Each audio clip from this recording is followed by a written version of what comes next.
Hello, everybody, and welcome to the first episode of Analog Talk. I am Erik Wahlstrom. I'm Chris Bartolucci. And I'm Tim Ditzler.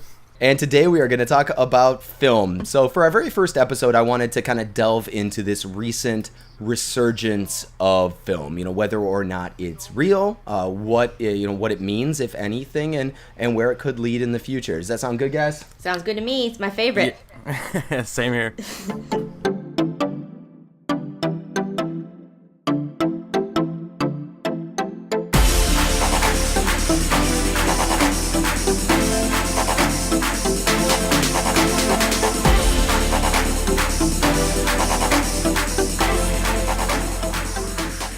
So one of the biggest aspects of this kind of new film resurgence is this kind of uprising of new companies developing film and film-related, camera equipment and film stock. So like companies like Ferrania, the Intrepid Camera, the Impossible Project. How familiar are you guys with those companies, and what take on them, if any, do you have? So I just recently got into Ferrania per your suggestion, Erik, and just those two guys alone, man, their factory in Italy, I want to go there as soon as possible and just take a tour of what they got going on over there. It's super exciting to think that the community is big enough that people want what they want and people are willing to, put the time and the effort and the money and the Kickstarter to get film back up and running for everybody. Do you know what I mean? Yeah, absolutely. Absolutely. I think it's exciting. I'm not 100% certain what the overall quality of the film is going to be. I know that, they're releasing that black and white one, and then they're going to be moving to a slide film, which from my understanding is sort of like a consumer grade slide film. Yeah. But I'm excited. Any opportunity to shoot slide film, no matter what it is, especially if it's a little more affordable, would be really, really welcome. Timothy, what do you think? Well, I was looking at their website just the other day, and it looks like they are completely backed up right now, so that seems like a good thing. I mean, they're on it looks like they're doing a chunk of pre-orders and then opening it back up again. So it's they'll do some and then they'll close, and then they'll do a little more and then they'll close. And I think that's just with the P30, because I don't think the slide film's out yet, right? I'm not sure.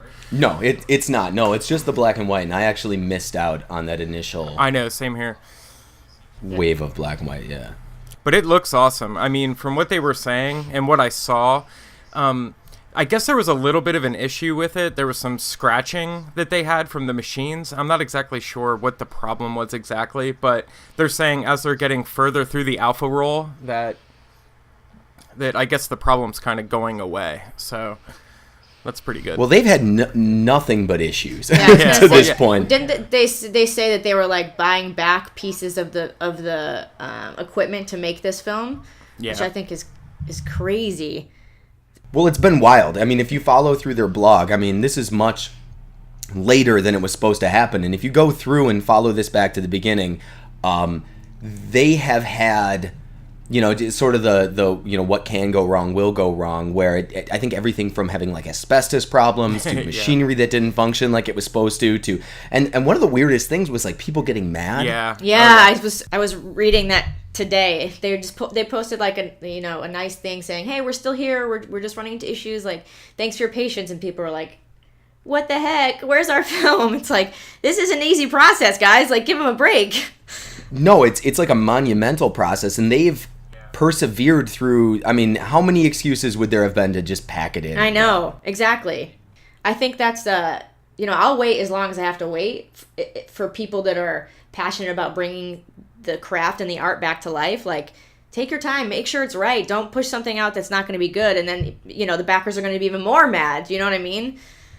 Yeah, absolutely, 100%. I guess speaking of being angry with the final product and not necessarily satisfied with everything, how much experience do you guys have with Impossible Project? Because I know there's been some question about how it stacks up to Polaroid, and with the recent kind of whatever it was, acquisition or whatever that was, whatever they did with Polaroid there. I'm curious because I've never shot it. I really have no experience with it, and I thought you guys did. Yeah, I've been shooting Impossible Project for probably about 4 or 5 years now. and they've definitely been a work in progress. I know that their first couple batches, like, you have to shield from the light immediately, or it would just overexpose and you would get nothing. Perfect. Yeah, but I think every batch that they put out has been getting better and better and better. It was a little frustrating in the beginning because it was expensive. It's like $26 for 8 shots or something like that. So people were like, it's not gonna come out like. Yeah, you're getting into like sheet film territory there. Yeah. But I love it because the colors are really amazing, and they definitely don't look like Polaroid, which is kind of a cool thing. I heard a while ago that because Edwin Land put patents on everything, that they couldn't actually just reproduce the old format, so they had to basically come up with their own version of it. And that why that is called the Impossible Project is because they basically bought the last factory in Sweden, I believe, and they were like, we don't know if this might be impossible. So that's where they got their name. That's an interesting question, though. If the patents were the issue, does anyone know if they purchased those patents or if they got the rights to that stuff with whatever acquisition went down? Last I heard, no, but things can change. I know I just heard that Impossible Project bought the remaining shares of Polaroid. I think we talked about this before, but I believe that the people at Impossible Project joined forces in some way with Impossible shareholders. What that means for the film going forward, we don't know. Hopefully it means that those patents will be, let go of, and they'll be able to maybe not, even if they do 2 versions, do Impossible Project, what they got going on now, and they're able to, bring back the classic format, I think people would go bananas for that. For sure. So Timothy, hopefully. do you have any experience with, have you shot it? I mean, I literally have never even Oh, yeah. touched it. Everything from going to Urban Outfitters and spending $30 on one pack to, actually realizing that it's a pretty decent film. And, I mean, when it first came out, it was terrible. I still have frames where the image just disappeared completely. Like, their first version of the black and white, it would disappear. Yeah. It would be on you would have the image, and then you're supposed to what were they supposed to do? Like put in some chemicals or something, but the image would actually fade away to nothing. Yeah. Which was insane. Like I have a couple where it's just like the feet of the person that I took the picture of, and to the point where I started. You could post that to Tumblr and get a lot of shit. Oh yeah, people love the weird stuff. But I still shoot it. I think I have about 3 or 4 packs of the black and white film in my fridge. I always have like an SX70 with me in my bag because it just folds up super nice, and I love Impossible Project. I feel like they're getting better. Yeah, like what Chris said. Each new batch is definitely a lot better than the last. And I just recently shot their most recent beta version, and I was literally blown away of how much better. Yeah, because I saw your video on Eric, that. Yeah. The if you don't know this, Eric, it takes 30 minutes to develop. So it's not like the old Polaroid No. drunk Not at at a all. party shaking it in front of your friends. No, waiting so for you it have to basically shield it from the light, and it took 30 to 40 minutes in the first couple batches, and now they've cut that time in half. It came to develop in like 15 minutes, and the colors were much more clear, and it's hard to explain if you've never really shot it, but No, more well, I vibrant. mean, I was very disappointed when Fuji discontinued their pack film, their instant film, because I'd considered actually purchasing a Polaroid back for my RB67. It was a reason to continue shooting the RB67. I thought I'll grab a 90mm lens and a Polaroid back, and that could take some really, really cool instant pictures. I thought it could be a neat gimmick at weddings. Kind of a cool thing People love to instant hand photography. those guys out. Yeah, and when they discontinued it, it was disappointing because there was a corporate vetted, high quality instant product still being manufactured by a company that, despite their apparent hatred of the format, still makes really high quality film. So it was really disappointing. So if Impossible Project could find a way to to, you know, at least come close to that, I think that would be really exciting. Yeah, what was really disappointing about the Fuji is the black and white went first.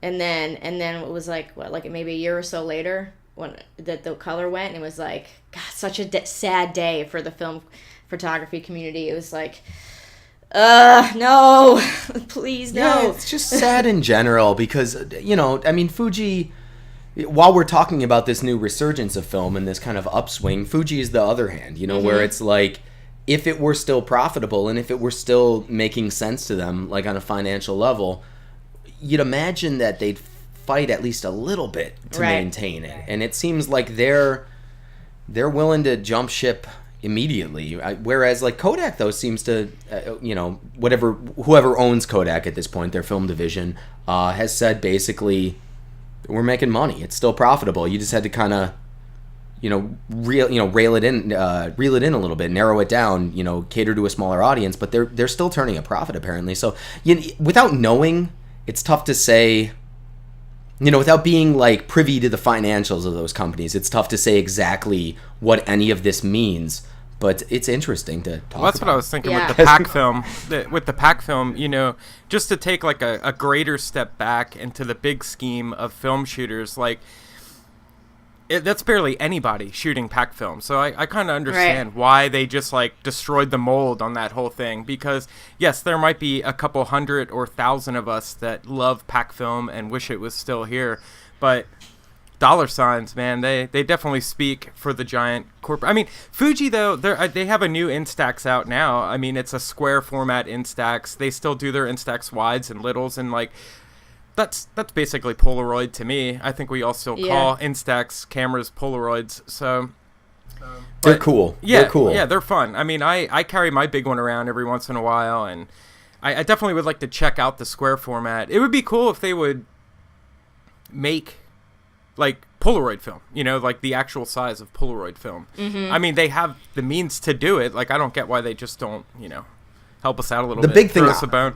I would be something that's an instant, you know, like something that's the equivalent of an RB67 with a Polaroid back. Something where you're getting instant film with high quality optics, if that makes sense. You know, where you can get things like narrow depth of field, you can get exciting, you know, interesting photos and then present them in that kind of instant format. That's exciting to me. That would be really cool. It's a little sad, you know, but I feel like there's got to be some answer to that in the near future. I mean, I know there's like companies looking into it. I forget the names of the ones that are, but I mean, I definitely think, I don't know. I'm hoping there'll be some sort of a resurgence in the future with that. When I first heard about them discontinuing the color film, I know that, I can't think of his name, the guy who basically started Impossible Project, he took a meeting with him, and I don't know what, you know, obviously what was said at that meeting. I don't know if he was like begging them not to, or like trying to figure out if he could somehow do the same sort of thing that he did with Impossible. I know that meeting happened, I just don't know what ever became of it, so hopefully it's something. I think they destroyed the molds of the machines. I think it was like too late. I feel like they stopped production like years before they announced this. From what I've either read that or heard that somewhere, that basically they just like cut the production before they obviously announced that it was over. You know, they did about 4 years run, and 2018 was the last of the color, I think. I mean, I'm not even concerned about the molds. I would just like to see them make a 6x6 film. Yeah. Just make a 6x6 I agree. Polaroid film. I'll go buy a Hasselblad or whatever, and someone will come up with a back that can fit it. You know what I mean? Like, just make something that'll fit in a Polaroid back. Right. I don't care. Like, make it 6x6 or 6x4.5 or whatever you have to do, and the backs are out there. I can go get one. Like, that would be exciting. And, you know, I know that that's probably a pipe dream, but that would be my wish. If I could wish upon a star and have it granted by the film fairy. Yeah. So, you know, jumping a little bit, you know, in terms of, you know, film stocks or companies coming back, what do you guys make of Ektachrome? Do you have any thoughts on that? Like Kodak bringing back Ektachrome? I'm super excited about it only because when I was getting into shooting Super 8, that format, 8mm, I was excited to shoot the Ektar reversal, and it just got discontinued right around the same time, so I never ended up getting to shoot it. So I hope it comes back. because from what I've seen online, I love the look of that film.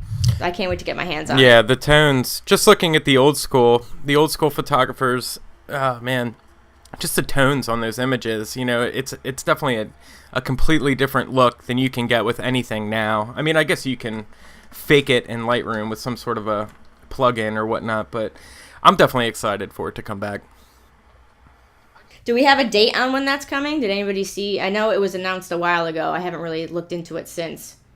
No, I mean, I did a video on it when it was announced and looked up a bunch of old Ektachrome photos online.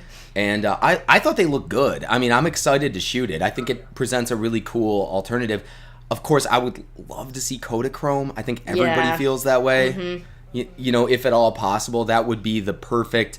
So go buy a lot of Ektachrome and send a lot of letters to Kodak. This is like our time to like prove them right, like... Okay, everybody go buy some, and let's keep sharing it and shooting it and writing thank you letters. Be like, thank you, Kodak, you brought back something wonderful. We're all stoked. I think the Kodachrome's like a completely different chemical compound. I don't think that's like an E6. I know it is a slide film. No, it's not. No, it requires its own special process. Yeah, that's what I thought. It's like a different thing. Oh, interesting. But it'd be worth it. I always, whenever I think of Kodachrome, and this might be like a big cliche, but I always think of that National Geographic photo of the Afghan girl. Oh yeah, with the blue eyes.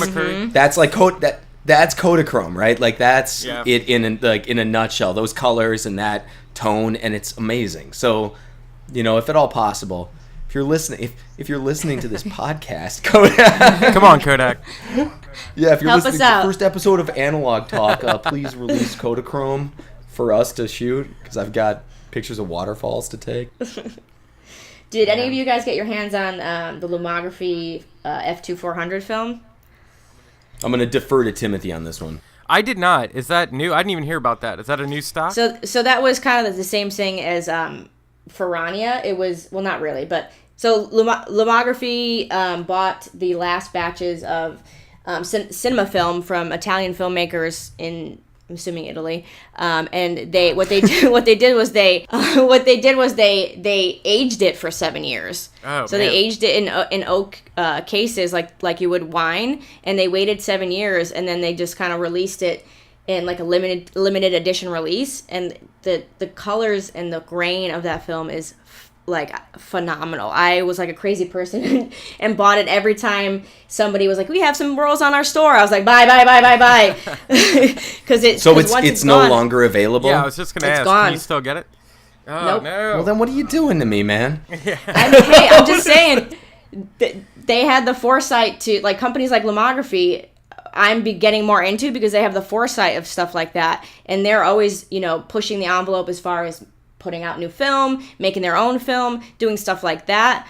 And I don't know. I've never shot a single roll of Lomography film. Oh, Erik, I come on. This may be totally false, and it could be totally off base, but I kind of have this idea that the films that they release are either repackaged other companies' films or are not necessarily like professional grade films. Right. And while I'm like open to shooting other stuff just for fun, film is expensive enough for me that like I feel I want like a certain amount of consistency from the stuff I shoot, if that makes sense. So I'd be open to it. Whenever people send me film, and I get sent a surprisingly large amount of film actually in the mail, awesome. I'll go out and shoot it regardless of whatever it is. And I'm pretty open to trying different stuff. But as far as like Lomography, if someone came to me and was like, hey, there's this new Lomography film and it's, quality-wise, it's going to rival like Portra or 400H or, something like that, but it's got this cool look to it, I'd be super psyched to take it out and shoot it. But, as it stands for the cost, it's, whatever. I might be totally off base, but that's just kind of where I'm at. I'd be open to shooting it, though. I'd be open to trying it out. I just bought 2 rolls of their purple film, the Lumochrome. Oh, I love that purple film. It's the one. Is that the one that's supposed to look like the infrared? Yeah. And this. Have you seen that photographer who took the infrared photos in the Congo? Have you guys ever seen that? No. I forgot his name. But apparently, so this new, they like what I said, they're always like making their films better. This is a new formula. So I didn't shoot it the first time around. When I did find out about it, it was discontinued. So I was like, great, here's another one I missed out on. And they just released this new version of it. So I've got it in my Contax G1 right now. And I'm super excited to see how it turns out. Yeah, you're going to love it. Yeah, what I've seen. But see, that's the thing. It's like, I've never shot infrared film before or this stuff. So I'm like wondering, like, do the greens turn purple or is like the blue? Like, I'm so excited to see like the shift of what actually happens. I'm excited. Have you shot it, Timothy? Yeah, I shot it. I shot the first batch. I didn't know there was a new formula. See, I'm not up to date on lomography. I just kind of roll with the stuff I know when it comes to them. Mm-hmm. But it's. I mean, I don't know what turns what color exactly, but you definitely get like. You know, it's not every photo's a success with that. You kind of need like the elements to line up right and all that stuff, but you know, you will get purple leaves or like a crazy purple sky. And, that's know, cool. That definitely fits somewhere. It's not for everyone. It's not for every project, but it's definitely fun to go do. You know, instead of like turning your picture purple in Lightroom, you actually have a film that can do it. Yeah, and it is on the more expensive side. I think it was like $11 or $12 a roll, right? Yeah. I think I got mine on Amazon for like $22 or something. It was the last roll. In that was when it got discontinued, of course. Yeah. But I had to try it because I was going to do a review for my channel, and I never ended up doing it. Yeah, you got to make videos to do that. I know. So the photographer that I was talking about, his name is Richard Mosse, Mosse, Moss or Mossy, Moss. And he did a series of, it was part of a film, but he did a series of photographs in the Congo. Somehow went into like these war zones and took these photos on Kodak infrared film. And it turns all the bright greens because the Congo is this like overwhelmingly green space. And it turns them into these like purples and magentas, and the skin tones stay pretty consistent throughout though. So it's super incredible, super surreal. So the people's like faces and skin look like normal, and yet the greens and the leaves and the trees and everything around them are this kind of like magenta purple alternate universe, and it's really affecting and really weird and really cool. So check those out. I don't know if Lomography can come anywhere close to that, but if they could, that would be for a long time. So I saw this story like 4 years ago or 3 years ago, and I went looking trying to buy infrared film, and then it's gone. Like you can get it on eBay for outrageous prices, but it dawned on me like, what am I gonna do with it? Am I gonna go to the Congo and photograph like orphans of this like conflict? No, I'm gonna drive around Saratoga Springs and take photos of like homeless people. Like it's the worst idea in the world. Like. So, you know, it's okay that I didn't get any. But, like, this guy did, and it's good that he did because his photos are mind-blowing. So, anyone listening or anyone involved in this chat, go check him out. It's really, really cool. Nice. I know the Film Photography Project, I think they have an infrared film out now. Yeah, I was just going to say that. It's like $20, right? Yeah, it is. It's expensive. And the thing about... In 35 millimeter? Is that right? Yeah. The thing about that is, like, it has to be, like, processed differently or handled differently, right, Timothy? I think this is what I read. They're like, be careful. You have to, like... Oh, I don't know. I haven't gotten that far with their stuff. I have a roll of it, actually. A viewer sent me a bunch of Film Photography Project film, and that's one of them. So I haven't touched any of it. Yeah, that's a video right there, buddy. No, I'm going to go through all of them. I want to do them one. He sent me a roll of film that's like I want to say it's like a 2 ISO. It's like super, super slow speed 35 millimeter film. I looked it up to try and figure out like what the purpose of that would be, and I got some bizarre like some sort of entry about it being for like motion picture film testing purposes or something. Wow. But you basically go out in daylight and expose it for like 5 minutes. So I'm interested to try that. Yeah, that's wild. And so yeah, he sent me a bunch of cool stuff. I think I want to say it was Gregory McRae who's been listening to the channel for a long time. So nice. Anyway, good shout out. Cool. Yeah, thanks, Greg. Eric, I did check out the Intrepid camera. Oh yeah, I'm gonna buy one of those. I was like, when I was looking, I was like, this is right up Eric's alley. Holy cow! Yeah, it's like $300. Yeah, I need to get one too. Yeah, $300. The only downside that I can see conceivably is that it doesn't have rear movements on it. Oh. And I'd need to buy lens mounts from them. But their lens mounts are like $20.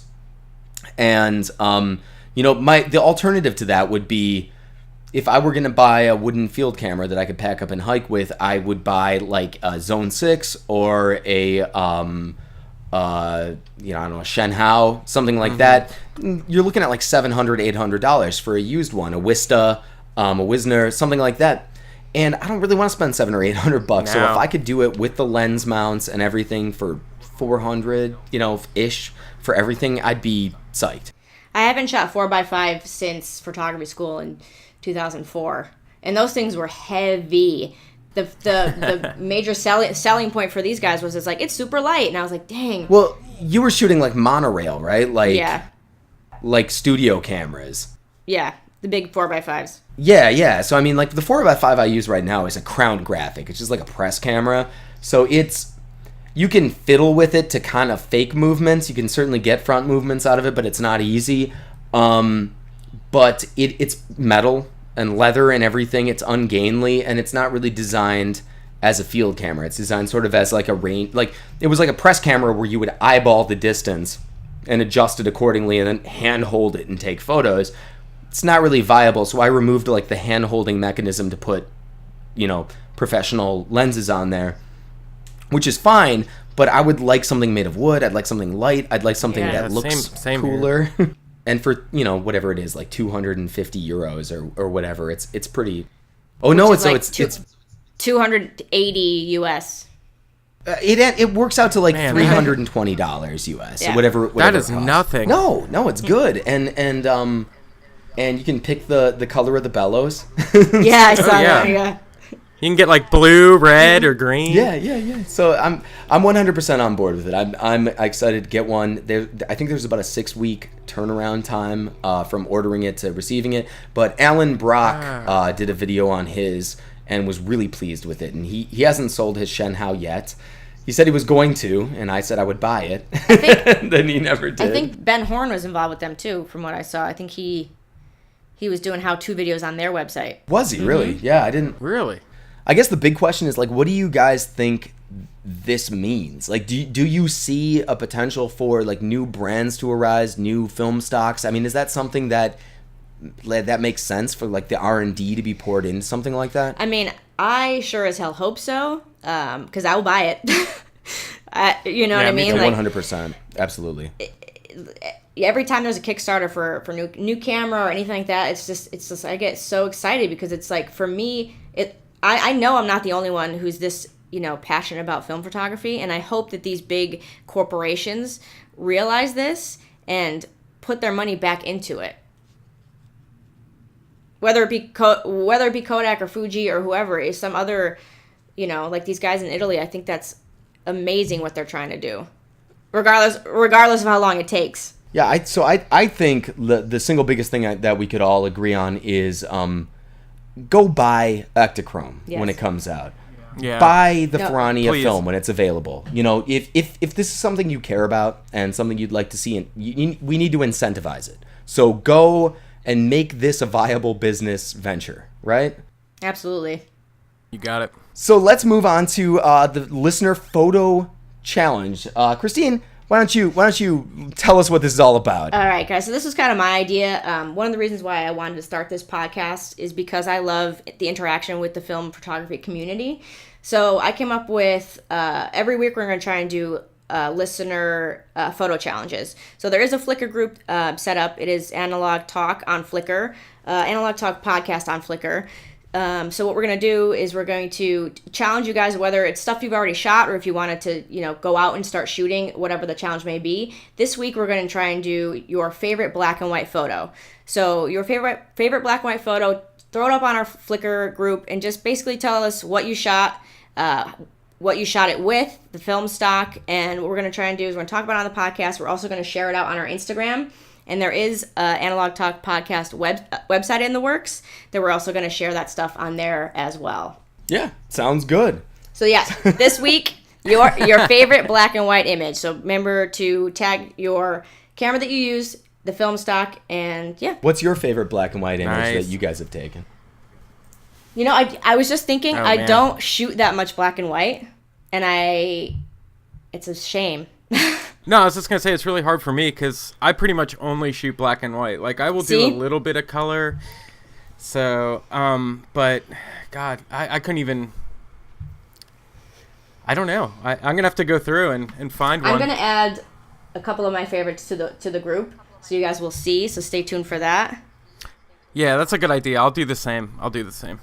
My 2 favorite photos I've ever taken were on black and white film, and both are of my dad, weirdly enough. I don't know, but both on T-Max, and I never want to shoot black and white. It never seems appealing to me, and then when I do shoot it, I get those photos back, and for whatever reason, they're more impactful than the color ones. Right. I can't... Yeah, black and white is so dramatic, man. It has a sort of a transformative aspect to it that I think color doesn't, where it's like it's a photo of something, but it's presented in a way that's different from the way we perceive it day to day, and that kind of it creates, I like to say the best of photography is something that's simultaneously like documentary and transformative. So you're recording a moment, but you're also creating kind of a new moment, a new thing, and I think that black and white does that.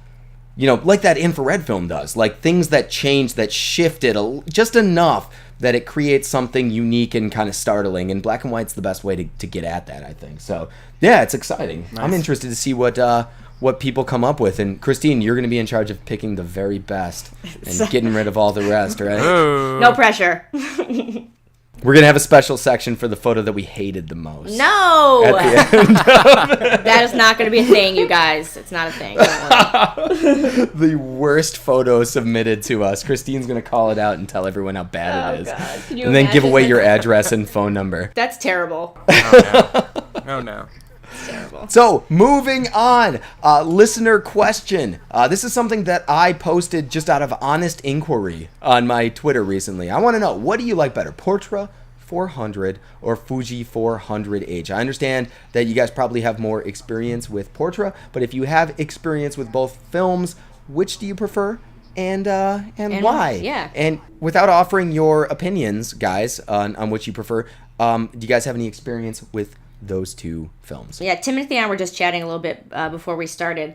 I was thinking I really rarely shoot Fuji 400, just because I love Portra 400 so much. So I was thinking I got to go out and shoot a roll of Fuji just to really do like a side-by-side comparison. I know what I like more about Portra just in general is the warmer tones. I feel like Fuji is a little cooler. Am I correct? Do you guys feel that way too?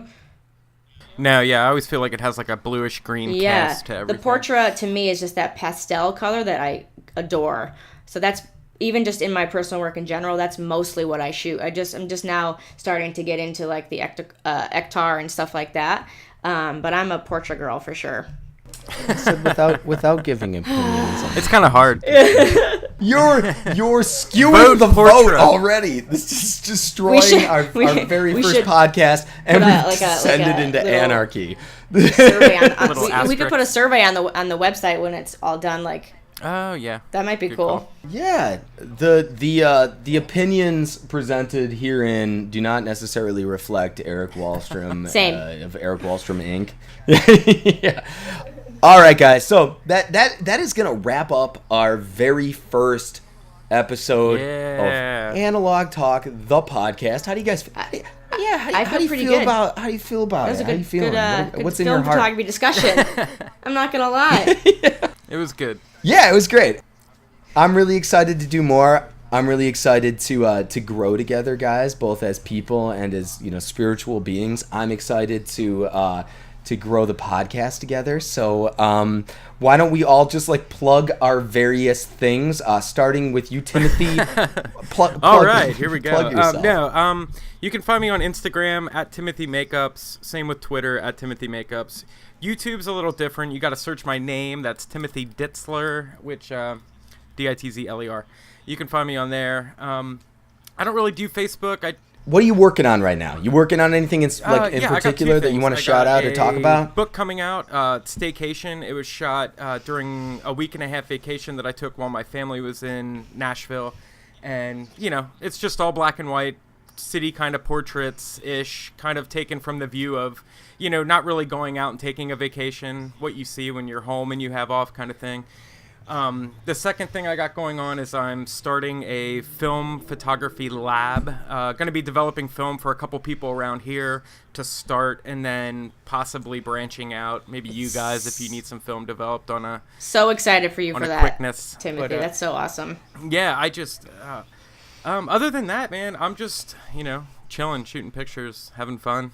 How about you, Christine? What are you working on, and how can everyone find you if they need to? Let's see. I'm working on this podcast. That's one thing we got going on. Why don't you tell us all about that? Also, What kind of podcast is this? I don't know if you guys are familiar with film photography, but I'm super into that, so I think we might talk about that sometime. I have no idea. I didn't realize people still did that. Isn't that a funny question? People are like, on a side note, people are always like, wait, you could still buy film? I'm like, oh my God, yes. Yeah. Oh, I get that all the time. See, that goes to show we need to spread the word with film. Exactly. Another little project I do have going on, it's called the traveling film camera. So what it is I took one of the Stylus Epic zoom cameras that I found in a thrift store, and I've been sending it to friends of mine who've been traveling. So these are people who've never shot, most of them haven't shot film in forever or never at all. And I just send them with a roll of 36 exposure Kodak film and develop their results and share them on the Instagram. And I also have a website for that. Traveling film camera. Traveling cool. film camera, that's the Instagram. And how do people find you, the rest of your work, if they want to? On YouTube, I'm at Crispy Photo, or on Instagram at Crispy Photo, same as That's YouTube. Chris B Photo, not B-photo. Crispy Photo. Correct. Crispy. Yes, Chris B. I'm gonna Photo. immediately go search for Crispy Photo and see what it is. And then Yeah. Oh, I'm sure it's great. And then I also have a separate Instagram for where I just share my film photography, and that's my full name, Christine Bartolucci. So, and that's it. Awesome, and I am I'm Erik Wahlstrom. I'm it's ErikwAhlstrom, spelled the most Swedish way you can possibly put those two names together. You can find me on YouTube. Yeah. You can find me by my name. You can find me on Instagram and Twitter at Eddie Dubs with 2 B's. You can I'm a social media maven. I'm all over the map.